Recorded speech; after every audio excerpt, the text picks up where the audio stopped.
Olá, eu sou a professora Elza Moura e vou apresentar para vocês a Lei 9.394 de 1996, que estabelece as diretrizes e bases da Educação Nacional, a LDB. Seção 2. Da Educação Infantil. Artigo 29. A educação infantil, primeira etapa da educação básica, tem como finalidade o desenvolvimento integral da criança de até 5 anos, em seus aspectos físico, psicológico, intelectual e social, complementando a ação da família e da comunidade. Artigo 30. A educação infantil será oferecida em: inciso 1. Creches ou entidades equivalentes, para crianças de até 3 anos de idade. Inciso 2. Pré-escolas para crianças de 4 a 5 anos de idade. Artigo 31. A educação infantil será organizada de acordo com as seguintes regras comuns. Primeiro, avaliação mediante acompanhamento e registro do desenvolvimento das crianças, sem o objetivo de promoção, mesmo para o acesso ao ensino fundamental. Segundo, carga horária mínima anual de 800 horas, distribuída por um mínimo de 200 dias de trabalho educacional. Terceiro, atendimento à criança de no mínimo 4 horas diárias para o turno parcial e de 7 horas para a jornada integral. Quarto, controle de frequência pela instituição de educação pré-escolar, exigida a frequência mínima de 60% do total de horas. Quinto, expedição de documentação que permita atestar os processos de desenvolvimento e aprendizagem da criança. Seção 3. Do ensino fundamental. Artigo 32.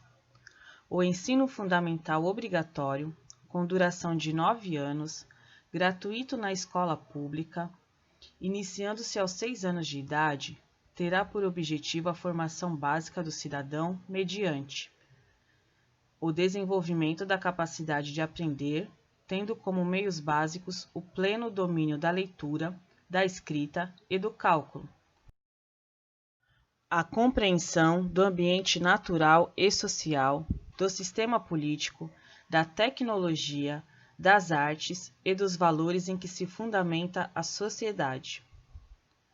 O desenvolvimento da capacidade de aprendizagem, tendo em vista a aquisição de conhecimentos e habilidades e a formação de atitudes e valores.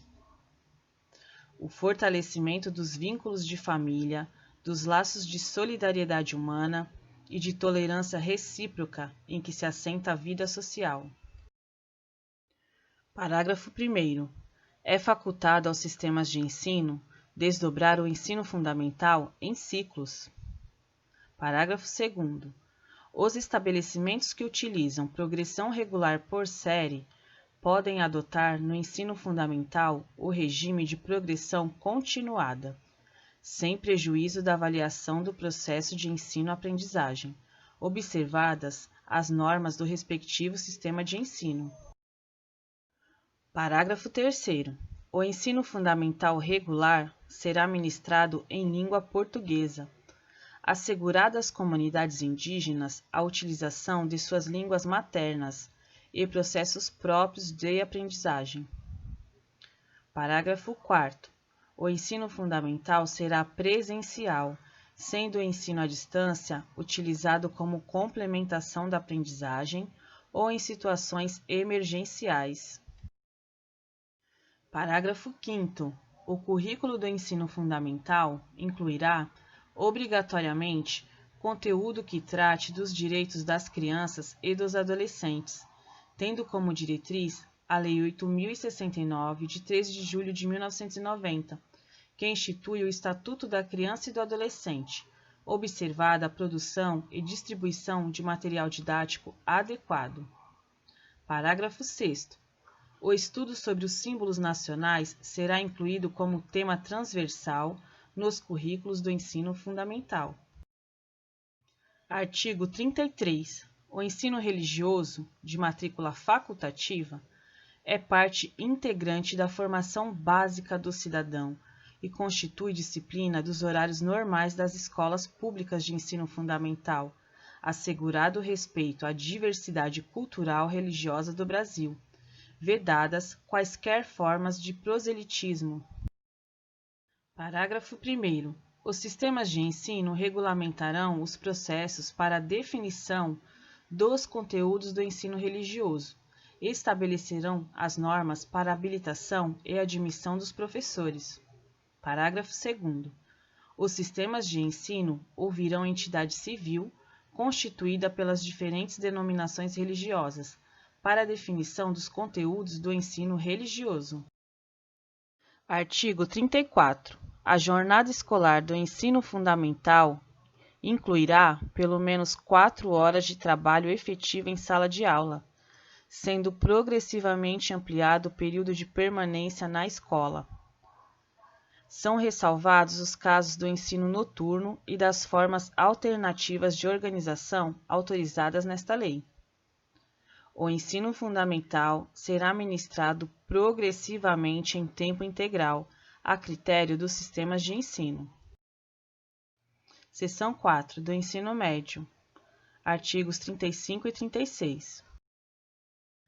Seção 4A da educação profissional técnica de nível médio. Artigos 36A a 36D. Seção 5 da educação de jovens e adultos. Artigo 37. A educação de jovens e adultos será destinada àqueles que não tiveram acesso ou continuidade de estudos nos ensinos fundamental e médio na idade própria, e constituirá instrumento para a educação e aprendizagem ao longo da vida. Parágrafo 1º. Os sistemas de ensino assegurarão gratuitamente aos jovens e aos adultos que não puderam efetuar os estudos na idade regular oportunidades educacionais apropriadas, consideradas as características do alunado, seus interesses, condições de vida e de trabalho, mediante cursos e exames. Parágrafo 2º. O poder público viabilizará e estimulará o acesso e a permanência do trabalhador na escola, mediante ações integradas e complementares entre si. Parágrafo 3º. A educação de jovens e adultos deverá articular-se preferencialmente com a educação profissional, na forma do regulamento. Artigo 38. Os sistemas de ensino manterão cursos e exames supletivos, que compreenderão a Base Nacional Comum do Currículo, habilitando ao prosseguimento de estudos em caráter regular. Parágrafo 1º. Os exames a que se refere este artigo realizar-se-ão, primeiro, no nível de conclusão do ensino fundamental, para os maiores de 15 anos. Segundo, no nível de conclusão do ensino médio, para maiores de 18 anos. Parágrafo 2º. Os conhecimentos e habilidades adquiridos pelos educandos por meios informais serão aferidos e reconhecidos mediante exames. Capítulo 3 da Educação Profissional e Tecnológica.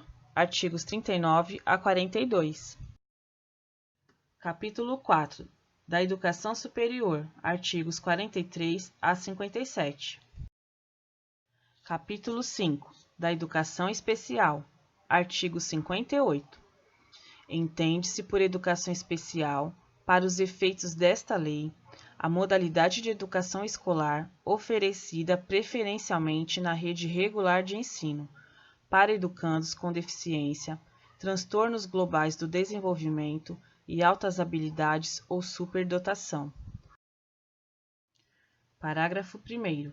Haverá, quando necessário, serviços de apoio especializado na escola regular para atender às peculiaridades da clientela de educação especial. Parágrafo 2º.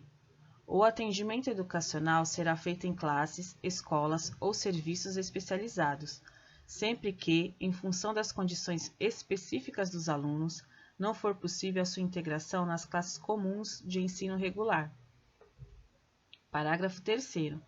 A oferta de educação especial, nos termos do caput deste artigo, tem início na educação infantil e estende-se ao longo da vida, observados o inciso 3º do artigo 4º e o parágrafo único do artigo 60 desta lei. Artigo 59. Os sistemas de ensino assegurarão aos educandos com deficiência, transtornos globais do desenvolvimento e altas habilidades ou superdotação, primeiro, currículos, métodos, técnicas, recursos educativos e organização específicos para atender às suas necessidades. Segundo, terminalidade específica para aqueles que não puderem atingir o nível exigido para a conclusão do ensino fundamental, em virtude de suas deficiências, e aceleração para concluir em menor tempo o programa escolar para os superdotados. Terceiro, professores com especialização adequada em nível médio ou superior, para atendimento especializado, bem como professores do ensino regular, capacitados para a integração desses educandos nas classes comuns.